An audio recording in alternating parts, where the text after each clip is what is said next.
আমি পদ্মজা, পর্ব ৮০। লেখিকা ইলমা বেহেরোজ। গল্প পাঠে আমি অরোরা ইসলাম। সন্ধ্যার ছায়া ধীরে ধীরে নেমে আসছে বাংলো বাড়িটির ওপর।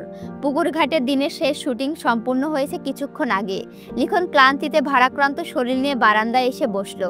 গায়ে হালকা জ্যাকেট, চোখে দিনের আলো শেষ স্নিগ্ধতা। তার সহকর্মী এক কাপ গরম চা দিয়ে গেল। চায়ে চুমুক দিতে দিতে লিখনের মনে চলে গেল অন্য জগতে। চোখের সামনে ভেসে উঠল পদ্মজার মুখ। সোমবার ঢাকা ফেরার আগে যদি একবার দেখা হয়ে যেত, এই চিন্তায় তার মন উতালা হয়ে উঠল। ত্রিধা এসে বসলো তার পাশে। লিখন যেন স্বপ্ন থেকে জেগে উঠলে এমনভাবে চমকে উঠে বলল, ত্রিধা?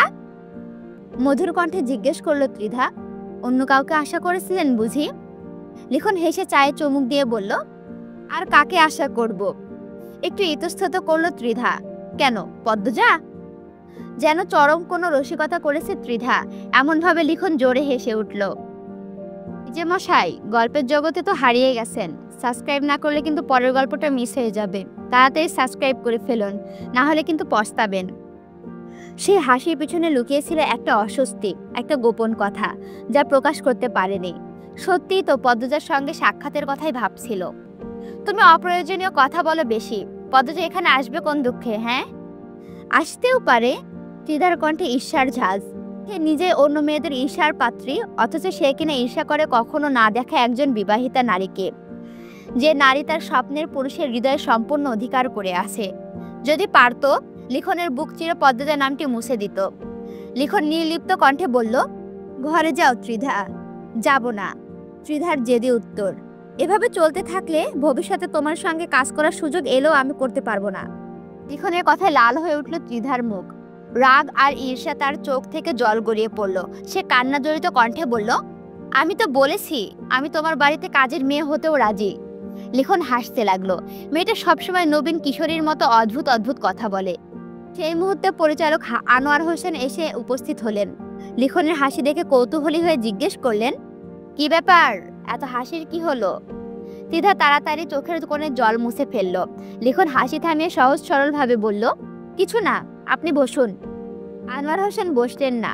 লিখনের দিকে তাকিয়ে বললেন, শুনো লিখন, হাওলাদারের মাতব্বরকে তো চেনো? মাথা নাড়িয়ে সায় দিল লিখন, হ্যাঁ চিনি। দুদিন আগে ওই বাড়ির কর্ত্রী মারা গেছে, শেষ শ্রদ্ধা জানাতে গিয়েছিলাম। আনোয়ার হোসেন একটু থেমে বললেন, শুনেছি খবরটা। মাতব্বরের প্রতি বছর শীতকালে তার পরিবারের সদস্যদের নিয়ে গরিবদের মাঝে শীতবস্ত্র বিতরণ করেন। বেশ বড় একটা অনুষ্ঠান হয়। খুব উদার মনের মানুষ। অনুষ্ঠান শেষ করে কয়েকজনকে নিয়ে একটা ছোট ভোজসভার আয়োজন করেন। এই বাংলোটা আহসাব ভাইয়ের। আহসাব ভাই আবার মজিদ হাওলাদারের বন্ধু। তিনি আমাকে দাওয়াত দিয়ে গেছেন। আগামীকাল আমি সেখানে যাব। এই দিকটার দায়িত্ব তোমার উপরে রেখে যাচ্ছি। লিখন আশ্বস্ত করে বলল, চিন্তা করবেন না, এখানে সবাই দায়িত্বশীল, কেউ কোনো অশান্তি করবে না। তা তো জানি, আনোয়ার হোসেন বললেন। এই দাওয়াত পেয়ে আমি খুব আনন্দিত। মজিদ হাওলাদারের সুনাম অনেক শুনেছি, এবার নিজের চোখে দেখার সুযোগ পাবো। খুব ভালো লাগছে। হ্যাঁ, তিনি সত্যিই খুব ভালো মানুষ। আমি একবার হাওলাদার বাড়িতে গিয়েছিলাম। পুরো পরিবারটা খুব ভদ্র ও আন্তরিক। আনোয়ার হোসেন হাওলাদার বাড়ির সম্পর্কে আরও কিছু কথা বলে চলে গেলেন। তার পায়ের শব্দ মিলিয়ে যেতে ত্রিধা লিখনের দিকে ফিরে জিজ্ঞেস করলো, তাহলে পদ্মজাও আসবে? লিখন একটু ভেবে বলল, সম্ভবত। পদ্মজার নাম শোনা মাত্র ত্রিধার মুখের রং পাল্টে গেল। যেন হঠাৎ করে সব রং শরীর থেকে সরে গিয়ে মুখটা ফ্যাকাশে হয়ে গেল। পদ্মজার নাম শুনলে তার মন খারাপ হয়ে যায়, তবুও সে নিজে এই নাম তোলে। অভিমানী সুরে বলল, তুমি যাবে? ভাবছি যাব, লিখন জবাব দিল। আমিও যাব, সেই সৌভাগ্যবতী নারীকে আমি দেখতে চাই। লিখন চেয়ার ছেড়ে উঠে দাঁড়ালো। একটু হেসে বলল, ভাগ্যবতী নারী নয়, একটা ভাগ্যবান পুরুষ দেখবে। কথাটা বলে সামনের দিকে পা বাড়ালো লিখন। ত্রিধা বলে উঠল, সে নিশ্চয়ই আমির হাওলাদার। আপনার শুধু এই একটা মানুষকেই কেন ভাগ্যবান মনে হয়? শেষের প্রশ্নটা করলো রাগে কিরমির করতে করতে। লিখন এগিয়ে যেতে যেতে পেছন ফিরে তাকালো। তার চোখে বিস্ময়। তুমি এত সব কোথা থেকে যে শোনো? অন্দরমহলের পুরুষ বলতে এখন শুধু মজিদ আছেন, বাকিরা যেন হাওয়ায় মিলে গেছে। কেউ শিকারের নেশায়, কেউ বা জরুরি কাজে বাইরে। মদনের মৃত্যুর সংবাদ নাড়া দিয়েছে পদ্মজাকে। স্মৃতির পদ্মায় ভেসে বেড়াচ্ছে মদনের মাথার আঘাত, ব্যান্ডেজ। অন্ধকার পাতালপুরীতে প্রবেশ মুহূর্তে অজান্তে তার হাত থেকে নেমে এসেছিল আরেক আঘাত, ঠিক সেই জখমের স্থানে। সেই আঘাতেই রচিত হলো মদনের জীবনের শেষ অধ্যায়। রক্তের অবিরাম প্রবাহে ভেসে গেল তার প্রাণ। পদ্মজার হৃদয় বেদনায় কাতর হয়ে উঠল, নিজের জন্য নয়, আলোর জন্য। জীবনের আলোকবর্তিকায় হারিয়ে আলো এখন অন্ধকার সাগরে ভাসমান একটা নৌকার মতো। মায়ের স্নেহ ছায়া হারিয়েছে আগেই, এখন পিতার রক্ষা কবচে খসে পড়ল। কি অভাগী মেয়ে! এখন বারান্দার প্রান্তে দাঁড়িয়ে আছে পদ্মজা, তার চোখে সতর্ক দৃষ্টি। অন্দরমহলের বাইরে দুই পাহারাদার, দুই প্রস্তর মূর্তির মতো। পদ্মজার মনে খেলে গেল, এই তো সময় মজিদের বিরুদ্ধে আঘাত হানার সুবর্ণ সুযোগ। কিন্তু পাতালপুরীর চাবি, সেটাও তো প্রয়োজন।